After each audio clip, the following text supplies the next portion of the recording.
Good evening. At first, I just want to congratulate all of our former sons that are recognized this evening, and it's wonderful to see all of you and your families. I just love this day. Last year was just such an awesome start, and I've been looking forward to this all year. So when we met to talk about our Hall of Fame award winners for 2026, we really talked a lot about those that paved the way for everyone else. It's kind of been a common theme tonight. And you guys were really courageous and unselfish in coming to a new school that had no traditions and really no programs. I had Jake Burns in my first year Spanish class at the Fruitland building back in the day. Omar. I was about to say, was your Spanish name Omar? It was. It's right here in my notes. Okay.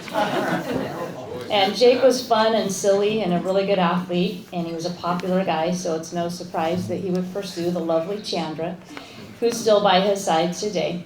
Congratulations, you two, you defied the odds. Thank you.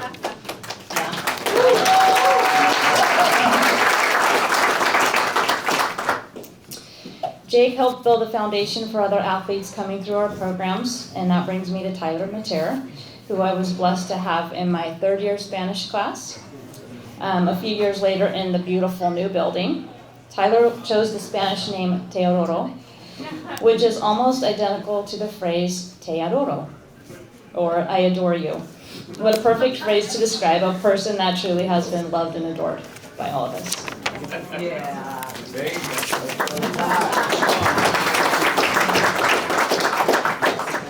Next, I do have to give a shout out to Emily Rains Sullivan. Emily competed in field and track for us, and she was a very good athlete, but what made her unique is that she was the first female athlete to receive a Division I scholarship.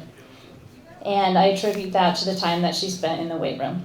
She set a standard that has had lasting impact. In fact, just a few weeks ago, Nicole Hatcher shared with me that she remembers being a freshman and seeing Emily Rains receive our strength and conditioning award at our track and field banquet. She was really inspired by that and decided that she wanted to be worthy of that award the following year. Nicole then became the inspiration for many other athletes, both male and female, to get in the weight room and train. So that was cool to come here tonight and see that you were honored with the Strength and Conditioning Award once you got to WSU. Yeah. And now for the star of my speech this evening, Mr. Ben Hampton. When I met Ben, he was about my height. He was gangly and goofy, and I had no idea what I was in for. We had a rocky start. I can be playful and fun, but I also have high expectations of my athletes. About the second time, Skinny Benny and his buddy T-Dub, Travis Walker, came rolling out nonchalantly to track practice, late, with a basketball in hand, and the completely invalid excuse that they were chatting with the basketball coach. I was ready to cut the strings. I marched up to Hami, who was the boys' head coach at the time, probably with one hand on hip and another one pointing out the problem. It might have looked a little something like this. And let him know I was not putting up with this garbage. Hami had been coaching for at least 100 years by then.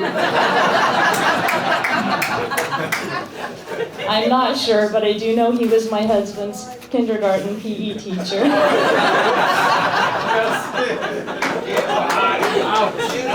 That's factual. This gave him a lot of experience and the wisdom to handle the situation without sending the kid home with his basketball and a swift kick to the behind. That first year was an interesting one, and I think there were more palm to forehead moments than I can count. At least he did end up being a good basketball player, and I was proud of him as his jumps coach that he could dunk. Fast forward to Ben's sophomore year. He's still playful, Ben, spending more time socializing than practicing his events, but he's also starting to realize that he actually might want to be competitive. We had a league meet at Davis High School in Yakima. Nicole and Kristen can tell you that they were a little afraid to get off the bus. I don't know if you guys remember that, but it was good to get up. It was a scary place. It wasn't the best facility. The runway may have been a conveyor belt, but there was a nice tailwind, and somehow, by the grace of God, Ben hit 40 feet even in the triple jump, which is the exact qualifying mark that he needed to qualify for the prestigious Pasco invite. I was excited for him, but then I thought about what I was going to do with this young man that spent more time beatboxing into a baton than working on the triple jump while at practice. I can't say that week of practice leading up to Pasco invite was anything different. Typically, there was more concern about keeping his giant head of hair fluffed up and looking 6'7".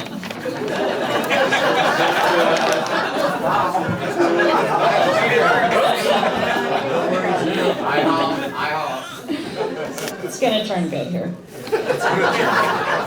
But then the day of the meet came, the Pasco invite. This happy-go-lucky, carefree, confident teenage boy shows up and he is about to pee down his leg. He looked really nervous. Okay, he looked terrified. I'm kind of chuckling to myself a little bit, thinking about all the practices where he was kind of transient, wandering around the field with a deck of cards doing magic tricks. Sunbathing on the high jump pits or playing the latest song. But then he said to me, "Coach, I'm like the worst jumper here." It was at that moment that I realized he must have found out that he was ranked number 60 out of 60 jumpers. And he actually cared. My response, "No, you're not. You're just not as good as the other ones." Yeah. For the first time, he looked at me almost in desperation and said, "Coach, what do I need to do?" And I gave him all the warm-ups, and he was just Johnny on it. From that moment forward, he was locked in. It instantly became, "Yes, coach." He warmed up properly for maybe the first time in his life, and when it came time to jump, he hit a big enough jump to make it to finals. He left that day ranked, he came in dead last and number 60 out of 60, and he left with a second place finish and a personal best of 44 feet 8 inches. Wow.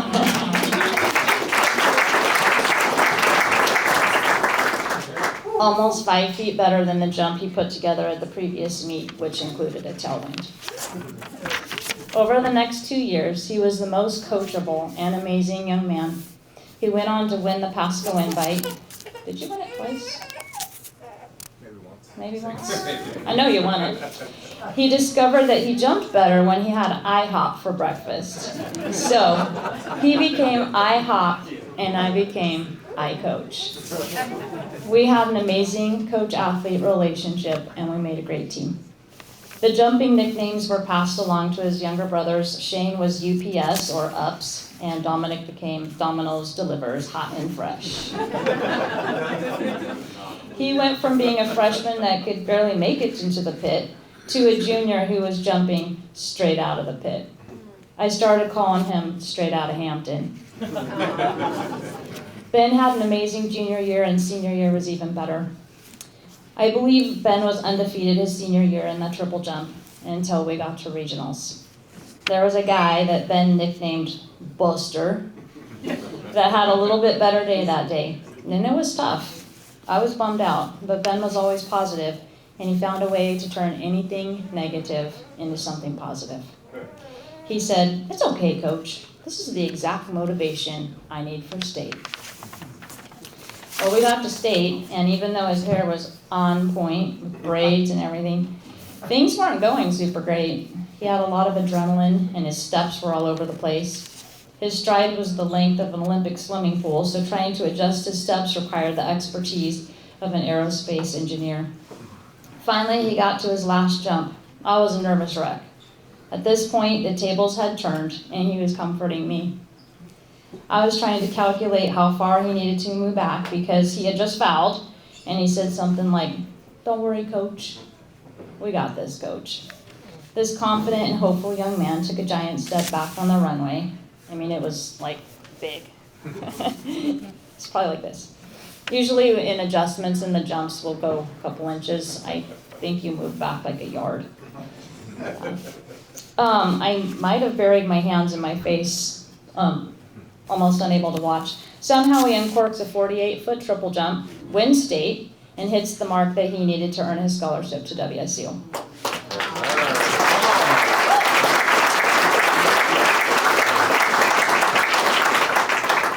It truly was one of the greatest days of my life.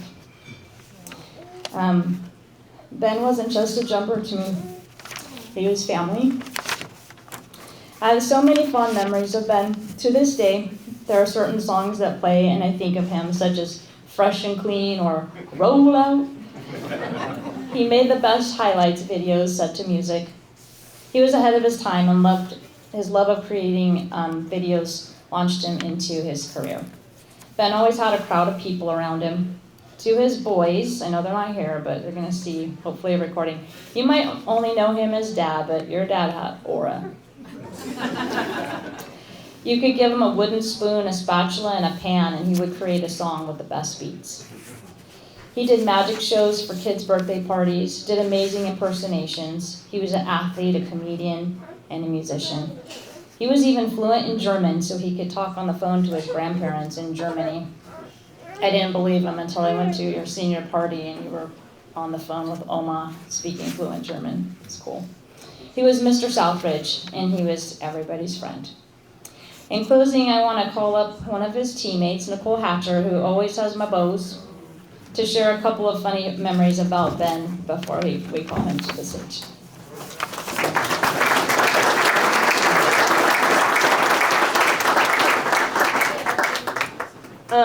So just a couple funny memories of Ben, and I was kind of recalling some of them when we went to the basketball game and he was honored there. Our AD at the time was Steve Bean, and Ben would always mimic his announcement. It was, can you do it real quick? I'll do it on the mic. Okay, he'll do it on the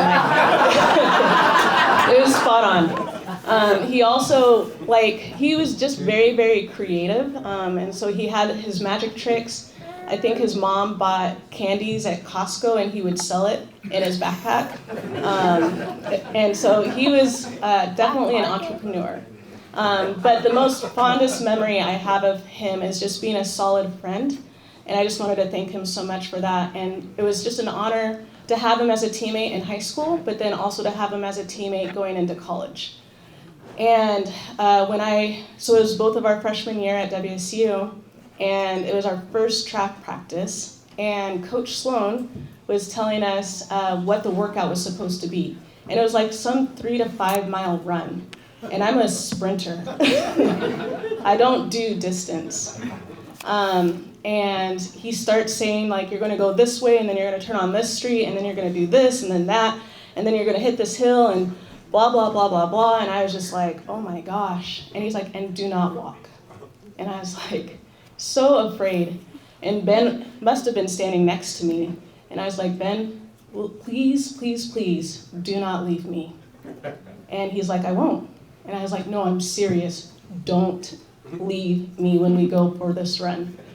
And to his character, he did not leave my side the whole run. And so I super appreciate that, and you're just an awesome friend.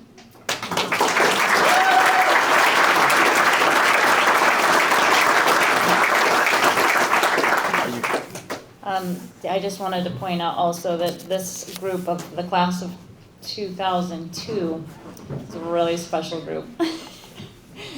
And I wanted to thank Ben's family too. You guys are amazing people, and you raised a wonderful son, and I love you guys. Ben Hampton. One brief announcement. Will all the girls come to the office, please? That was my Mr. Bean. I haven't done that in 24 years. But it was nasally. It was one brief announcement. Will all the girls... Anyway. I'm glad I got to do that because I don't know how I was going to get up here and talk after listening to that introduction. Thank you for having me. Thank you for this night, just looking out here, just seeing people that I haven't seen. This gentleman right here, Matt, haven't seen him for a long time. And just looking out and seeing people that you haven't seen for a long time, this is just a great night, and I thank you for letting me be a part of it. My boys aren't here tonight. They were going to come tonight, but they're playing baseball. My youngest has a baseball tournament, and we thought it would be important for him to be there for his team. And that's exactly what I was taught. It was to be there for your team and to do the things that you're meant to do. And I'm glad he's there today, but he's gonna see this video, see the people that were here tonight, and they're gonna know exactly what this means to us. And I'm honestly like sitting here at this table listening to people call her Sheila. Sheila, I'm like, who is Sheila? I've never in my life thought of you as Sheila. Sheila's gonna be here tonight to introduce you. Who is Sheila? That is Smith. And if you're me, you pronounce it with an F. Smith. That's Miss Smith. So I'm gonna keep it short, but I played basketball, but I kind of want to focus on the track because that's kind of one of my favorite things to think about. I joined track because everybody was doing track. I wanted to hang out. It was something after basketball season, just hang out, just kick it with people all day long, just eat snacks and sit under a tent, sit on a blanket, throw something, jump something, run something. But it got serious. And I kind of liked it. I was like, okay. I can jump. God gave me these long legs and blessed me with some health and some abilities. Maybe I can do this. And I kind of want to think that my whole track career had an asterisk behind it. You know, you get a wind-aided jump when the wind's at your back. It's a little further and you get an asterisk. My whole track career got an asterisk. And you know why? Because Smith was back there. She saw something in me in the beginning, and she helped me cultivate it. She helped me use it. She motivated me, and I know a lot of people here tonight know exactly what I'm talking about. I mean, it's obvious. So I think my track career definitely got an asterisk. And if I didn't pronounce that right, it's okay. Asterisk? I have one of those. I want to thank my parents. Track and field is a hard thing to watch as a parent. You go there, you're sitting there all day long for 2 jumps. When are you up? I don't know. I'm after high jump. I'll have 2 jumps, 3 jumps probably. You can watch. And they're there all day. You can't just come when you're jumping. You're pretty much there all day long. And I want to thank them for believing in me. Thank you for signing us up, taking us, letting us go in basketball and all other sports that we did. And I kind of just want to tie this all up to the end here. I think having Miss Smith believe in me, give me the guidance, the belief she had in me to get me to just jump at my full potential, win a state track meet, eventually get a scholarship to WSU, go Cougs. I kind of want to just, all of that kind of led to what's happening right now in our lives. Me and my wife, my lovely wife. We have 2 great boys. They're amazing, and I don't think that would have happened if all of this didn't happen here with Southridge Sports, the guidance. And just thank you guys for having me. Congratulations to all the other inductees. This is awesome. I can't wait to come back next year to see the new inductees. And thank you guys so much for having me.